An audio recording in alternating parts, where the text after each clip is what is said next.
Welcome back to this edition, and thank you for always clicking as soon as you see me upload videos on this channel. So today, following the very many questions that arose from the previous video that I did about a prefabricated house in somewhere called Kibos in Kisumu, I'm going to handle these questions today by getting to see the artisan himself so that he answers us exactly how much it may cost someone to construct such a prefabricated house. If you've not seen the video, please check on my previous video so that you get to see and know what I'm talking about. There are many types of prefabricated houses, and behind me you'll notice that this one is another type of a prefabricated house. This one is actually my home, but I'm not going to feature it today, so just stick on to this channel so that you get to know all the kinds of prefabricated houses that you can get to construct at a budget.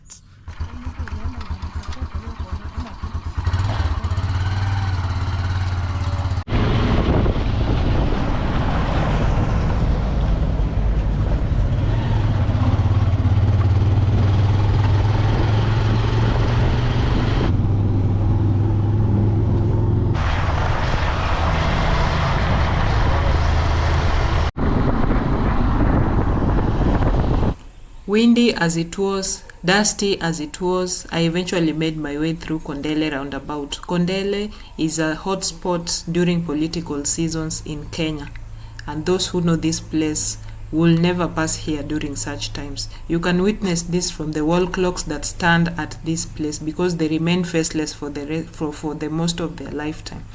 Well, during calm seasons, it is a very beautiful place. Aside from that, there is a kind of peace that you experience when you ride at the back of a motorcycle.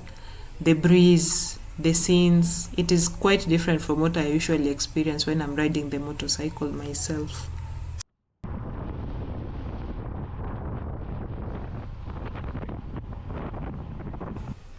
Well, as soon as I make my way to this premise, I find a very relaxed and informative individual, quite contrary to what I was expecting, especially given that I had booked this appointment earlier and he had told me that he would be away for quite a number of hours on this day. But I'm very lucky and grateful that he took his time and explained to me everything while answering all the questions that I had, because I really had to execute this, especially given that I had posted an earlier video that had showcased a woman in her 57th year of life who had built such a prefab house, and there were so many questions that came after that. So I felt very lucky to have had this opportunity with this very kind individual who gave me his time. Also, let it go into record that this office we are sitting in, which is his workshop, is also a prefab. If you take time and be patient and watch this video to the end, you'll be able to see this workshop from the outside. Also, he's going to take us to a prefab house that is constructing for a client, and that gives you all the reasons to stick here so that you are able to see all the things that you had asked me in the earlier video, so that you are able to see and compare costs and what have you at the end of this video. Well, aside from constructing prefab houses, he's an ordinary constructor. So this means that all other types of houses, including blocks that he makes using these machines, he's able to do.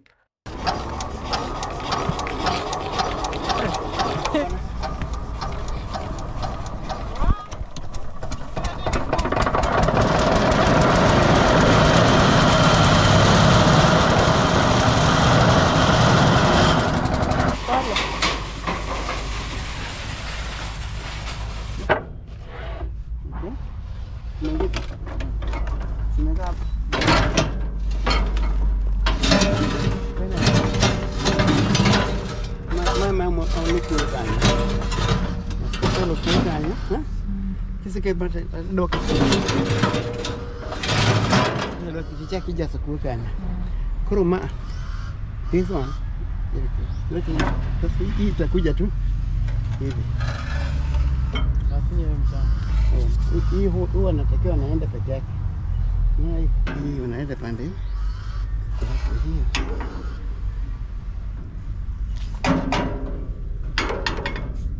Kurumaido doga ni So Mr. Haya takes his time to explain to me how the block making machine works, and I'm impressed that this machine he bought from his savings at 800,000 Kenyan shillings. This makes me believe that as an entrepreneur, everything is possible as long as you put your heart into what you're doing.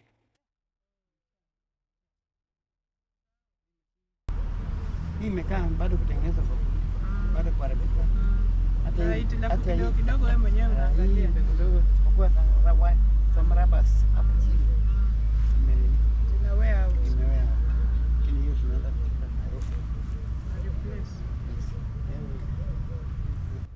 We also have a light moment when he jokes with his employee what he will do if he had 800k. Would he marry a 10th wife or buy such a machine? One of his employees is also a Masai Moran who apparently has twisted hair.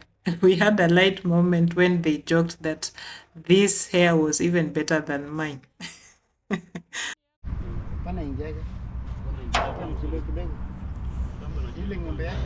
You've seen the block making machine, and the intention of this entrepreneur is to construct a prefab house to protect this machine from sun and rain. So you can see the prefab motion, the prefab movement is on, and you better be the next client. I'm going to leave his contacts here so that you can reach out to him. He's an entrepreneur with passion. As you can see, he's someone who loves what he does. And that is all you need in an entrepreneur, someone who knows what he's doing and he has passion for it. So you'll not be wrong if you contact him so that you get, you get a quotation for whatever type of house you may want in terms of prefabricated houses. So what happens is this: when the client places a request for a prefabricated house, first they need a plan so that he's able to know which size of a house you need, how many rooms and such kind of thing, so that he's able to determine how many plates will be constructed for this purpose. After that, square tubes are used. Square tubes that measure 1 by 1, and then there's a 8-gauge wire mesh that is put in the middle, and then of course they fabricate the windows and ventilators and any other openings that are necessary for this matter. Then of course all these are welded together, and then grinding happens so that smooth surfaces are made. At this point that we walked to this site, I was able to witness this process, and Mr. Haya was also able to explain intricately what happens at this stage, which is basically what I've mentioned. Right now we move on to the next stage where you'll see how the slab is formed onto this frame. Napeleka kwa nini? Nikufuate? Kwa board. Maybe some of them. Yes, some of them. This is the board.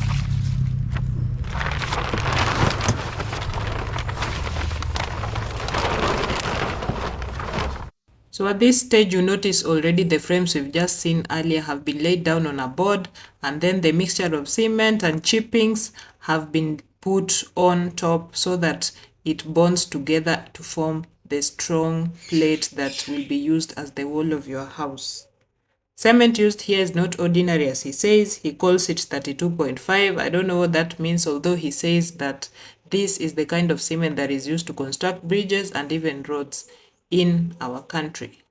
And no sand is used. There's a board over there. Okay. Board? Okay. Your board, unaweka kwa board unafunga. Then you take the chippings, no?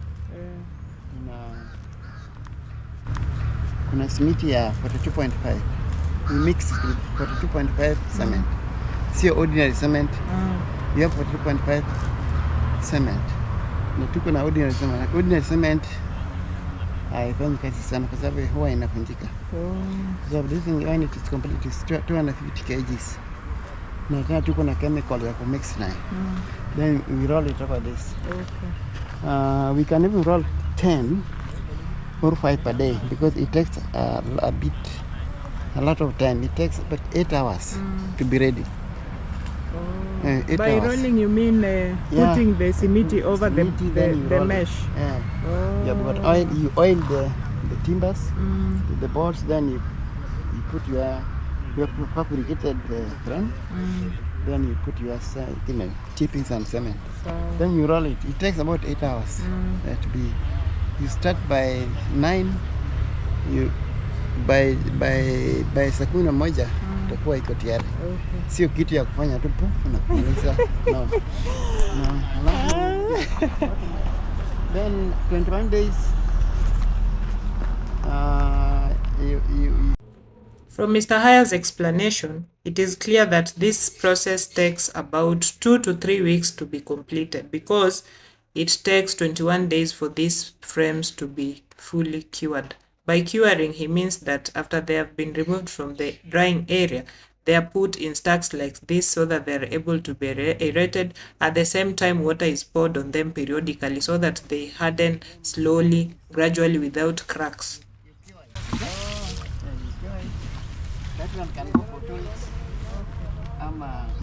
So this evidently means that if you're a client and you make your order today, it means that in 3 weeks, this should be ready for you to pick. And as far as transportation is concerned, the expenditure will be on your head as the client. Also, the rate at which these slabs are selling is at 6,000 Kenyan shillings. At least that is what he told me. And this includes installation. So the cost of constructing a house will depend on how many slabs you need, and then you multiply that by 6,000 Kenyan shillings. This excludes other costs like, if you want to install the ceiling board, roofing, windows, and the floor, any other thing that does not involve the walls will be on top of your head as the client. But even so, if you ask me, I think this is still quite a deal because owing to what I saw at the end of this video, which you'll also be able to see, I think it is a very cost-effective way of constructing a house. Amongst other advantages, which include saving time, construction is very fast. Aside from these 3 weeks that we've mentioned, erecting this at the site is just a thing that takes 2 to 3 days. And then, of course, it saves you money because a slab goes for 6,000 Kenyan shillings. Then you minimize losses. You minimize losses during construction because I've had people complain that entrepreneurs and fundis usually steal from them. After the end of the process, you realize that you've lost a number of bags of cement and what have you. So in terms of minimizing losses, I'd give it a thumbs up. Then, of course, it looks fancy. There's this exterior that has some pattern that I really like. And then it is considered temporary, so it can be undone at some point, especially for people who are hiring spaces like workshops and schools and churches. Aside from that, permissions are not necessary. At least that is what he told me because it is considered a temporary structure. So approaching the county for approval is not necessary. Yeah. If you're someone who has such a prefab house or you have experience in such, please tell us if this is true and what is your experience as far as construction of such a prefab house is concerned. Mr. Haya also told me that he's been able to construct such a prefab house for a client in the western part of Kenya who was going to use it as a pigsty. So those people interested in farming and are afraid of security issues, you can consider this as a way forward for your projects. And then as an important pointer, it is important to note that they are quite strong because as far as I'm concerned, he mentions that one would go for about 250 kilograms. That is 0.25 tons, so they are quite heavy.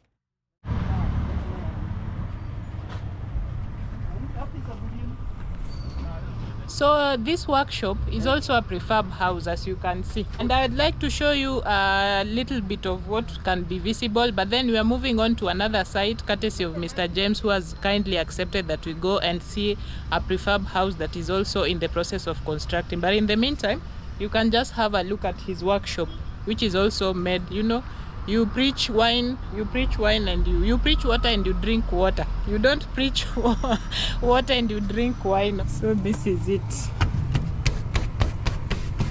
This is it. I'm so excited about this prefab house. I'm so excited about it. And the roofing is just an ordinary roofing for like the one you can get in any other house. You can see the windows here are very strong.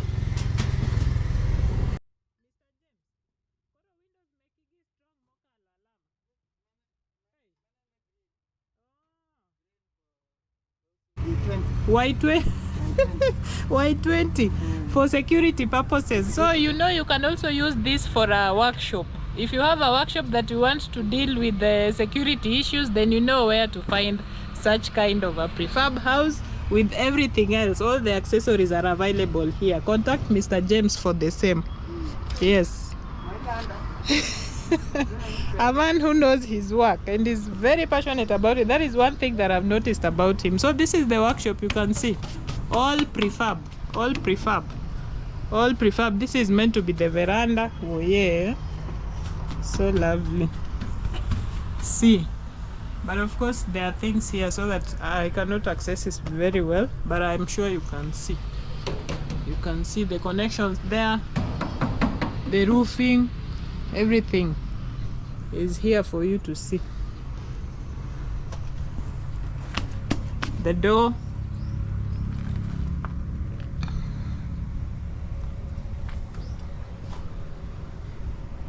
The inside. This is his workshop, so it is quite dark, but you can just see whatever is visible. I don't have lighting. The roofing, quite dark. Okay, let us go where he said, so that oh, I also wanted to see these doors. These are the doors he makes. The doors.